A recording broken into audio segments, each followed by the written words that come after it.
Kira-kira apa aja sih kalau misalnya kita lihat faktor-faktor yang membuat ekonomi Indonesia ini setidaknya punya harapan nih, nggak jatuh dalam yang apa ya, diinfokan mungkin bayang-bayang resesi dan sebagainya. Oke, sebenarnya kalau soal resesi ini masing-masing resesi ya, sebetulnya ada penyebab yang berbeda-beda. Jadi sebelum kita mau memahami resesi ini dampaknya gimana ke Indonesia, kita harus tahu dulu sebetulnya apa sih yang sedang mengancam kita, apa sih yang mencemaskan itu gitu. Nah, secara umum kalau misalnya di ekonomi global ya, bisa dibilang sebetulnya ada beberapa hal yang sebenarnya menjadi concern, tapi kalau disimplifikasi sebenarnya ada tiga. Yang pertama itu ketahanan energi, yang kedua itu adalah ketahanan pangan, dan yang ketiga itu ketahanan finansial. Ya, di mana aku ngelihatnya jujur aja, kalau ketahanan energi kenapa sih? Eh, Salah satunya ya memang karena konflik dari Rusia dan juga Ukraine, yang mana Rusia itu benar-benar fokus ekspornya ke sumber bahan bakar energi, sehingga akhirnya menjadi sebuah konflik yang diwarnai oleh peperangan ini menjadi katalis yang dan shock yang luar biasa bagi negara-negara yang selama ini bergantung pada sumber energi yang diberikan oleh yang dijual oleh Rusia. Begitu juga dengan elemen-elemen lainnya begitu. Oke. Dan yang kedua sebetulnya dari aspek pangan ya, salah satunya ya memang karena jalur distribusinya juga di Eropa situ agak terhambat.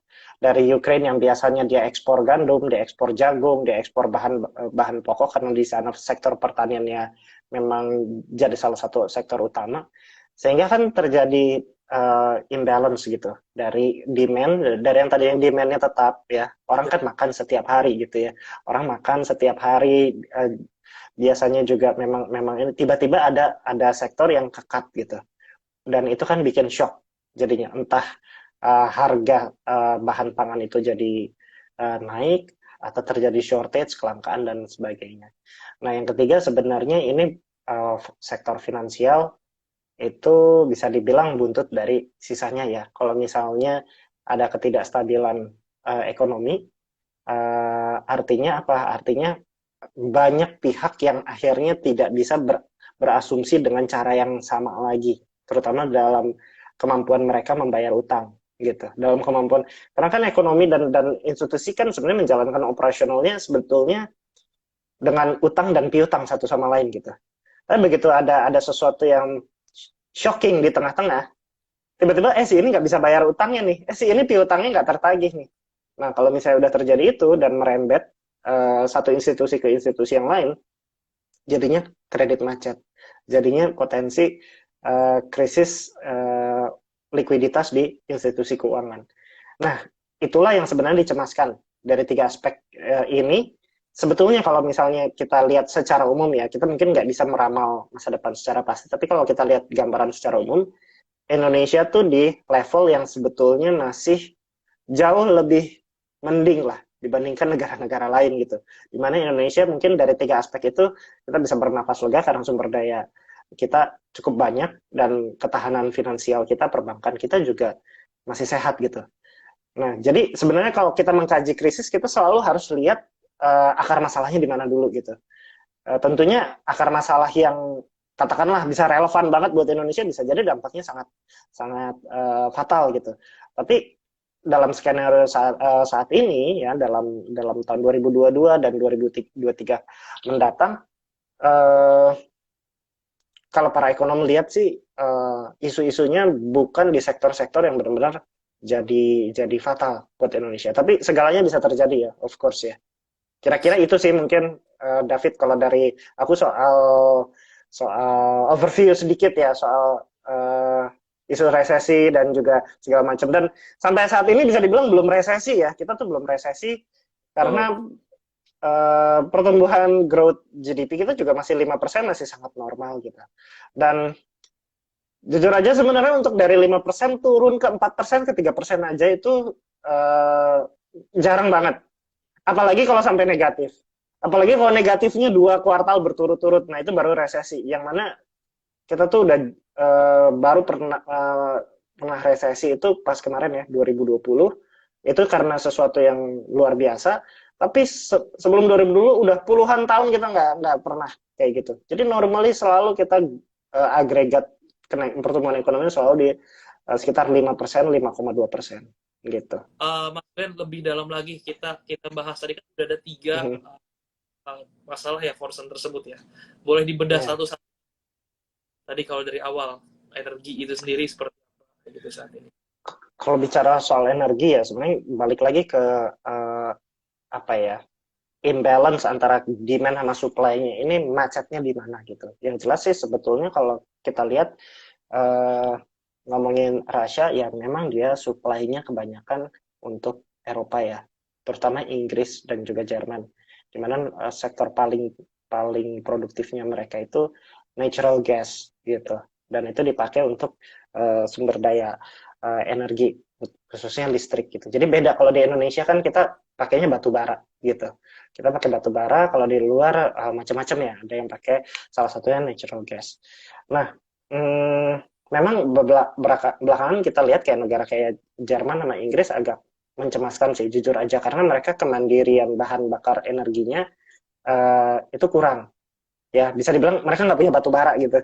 Sementara Benar. Indonesia kita berlimpah lah, cukup berlimpah untuk batu baranya gitu. Nah, sampai di Inggris sama Jerman aku dengar ada beberapa kali ada pemadaman bergilir sampai harga tarif dasar listrik juga naik beberapa kali lipat, bisa sampai dua setengah kali lipat seingat saya. Nah, untuk di Indonesia sendiri kita bisa lihat ya sebenarnya Indonesia apa sih listriknya kita pakai apa gitu. Yang paling simpel aja dulu. Ya, memang kita macam-macam ya, ada ya PLTU, ada PLTN dan lain sebagainya. Tapi kan yang paling utamanya kita adalah pakai bahan bakar batu bara. Lebih dari 50% bahan bakar untuk listrik kita pakai batu bara. Dan dari sektor yang paling dominan ini aja sebetulnya bisa dibilang kapasitas produksi kita udah surplus ya. Udah surplus daripada kebutuhan tahunannya. Kebutuhan tahunan itu biasanya terakhir saya cek itu sekitar 200 juta ton, ya 190 sekian juta ton lah gitu. Sementara produksinya aja year on date-nya sampai sekarang aja udah 360 juta ton. Jadi udah di atas kapasitas. Apalagi apa namanya? Kayaknya setahun itu bisa sampai 600 juta ton. Jadi sebetulnya kalau dari ketahanan uh, energi untuk listrik ya batu bara khususnya, itu kita udah bisa dibilang aman banget gitu.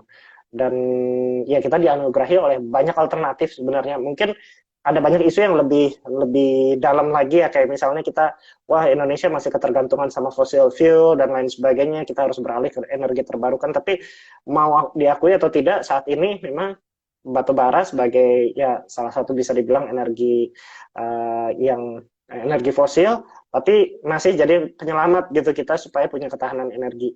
Kira-kira gitu sih ya. Kalau untuk pangan ya sama ya, aku sih ngelihatnya memang di Indonesia kita ngelihatnya gini aja sih, kalau wah ada isu nanti kelaparan global dan lain sebagainya, kita ngelihat data kayak uh, salah satu contohnya Global Food Security Index gitu. Jadi bisa dilihat ya, kita kan ada 270 juta penduduk nih. Nah, kita kita setiap hari orang makan. Itu sebenarnya kalau dihitung secara matematis bisa gitu. Setiap hari orang makan, kita ada 270 juta ya, of course rentangnya beda ya, ada balita, ada yang orang tua dan lain sebagainya. Tapi kita secara matematis kita bisa lihat dong, kayak tiap kuartal berapa pertumbuhan manusia, berapa banyak perut yang harus terisi, dan berapa banyak kebutuhannya gitu. Kebutuhan daging ayam berapa, kebutuhan beras berapa, kebutuhan macam-macam lah ya, sawit sebagai bahan untuk bikin minyak goreng berapa gitu. Nah, kita lihat aja kebutuhannya berapa dan kapasitas produksi dalam negeri kita berapa gitu. Dan kalau misalnya semuanya bisa dibilang masih surplus ya, dan setahu saya sih untuk yang beras dan juga sawit itu kita masih punya surplus, bahkan cadangan beras dari tahun kemarin aja masih banyak. Kemudian untuk sawit, wah surplusnya lebar banget. Karena apa? Karena negara kita kan bisa dibilang eksportir sawit terbesar di dunia, udah nggak ada lagi, nomor Betul. satu di Indonesia gitu. Yes, memang pada dasarnya memang ada bisa jadi terjadi kelangkaan karena memang permintaan dari global juga meningkat ya. Tapi kalau ngomong survivor gitu ya, kita mau survive nggak nih dalam negeri ya, bisa dibilang ya sebenarnya dari ketahanan pangan kita masih aman banget gitu. Nah, di level-level yang lain juga sama ya, di finansial, kalau aku bisa bilang, hmm, kalau di sektor finansial kan memang kita ngelihat ini potensi krisis gimana sih. Ada banyak kan skenario-nya, bisa jadi market crash gitu, market saham jatuh, atau misalnya krisis moneter di mana suku rasio tukar terhadap dolarnya tiba-tiba kita anjlok banget, atau hal yang mungkin salah satu yang umum itu debt crisis gitu, di mana kita kredit macet. Nah, kalau ngomongin tentang masyarakat luas, bagaimana ketahanan dari krisis finansialnya, ya kita lihat aja sejauh mana sih masyarakat ini masih mampu untuk menjalankan kewajiban finansialnya. Salah satunya kalau dari perbankan kita lihat non-performing loan-nya gitu. Jadi rasio dia untuk bisa membayar kewajibannya kepada bank gitu, itu berapa banyak kredit macetnya.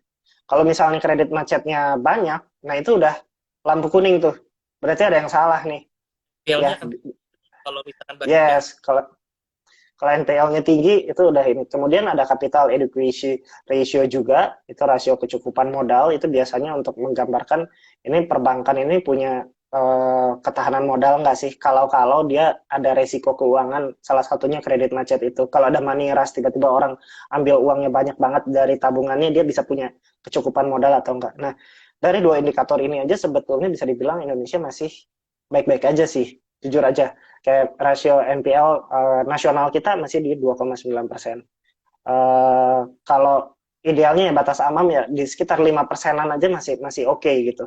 Nah ini kita di 2,9%, dan aku ngeliat kayak Bank BRI ya, itu juga masih masih oke gitu, di atas 3% memang, tapi masih oke. Bank BCA sehat banget ya, memang dia kan seleksi kreditnya paling paling susah lah kalau mau pinjam duit, pinjam modal di BCA aja susah banget, makanya dia NPL-nya bisa kecil banget gitu. Nah, kalau untuk capital adequacy ratio juga rasio kecukupan modal perbankan kita itu di sekitar sekitar 24% ya. Itu bagus banget sih, karena kalau wajarnya aja batas amannya itu sekitar 8% ya. Kita aja 24%. Jadi of course ketahanannya udah oke banget gitu.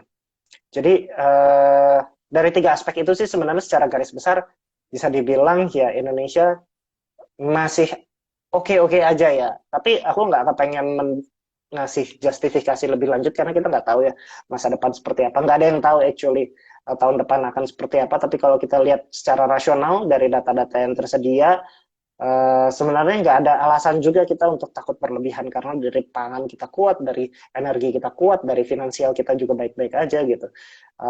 Yang ada memang of course negara-negara lain melambat, dan kita sedikit banyak kan terasa sejujurnya gitu.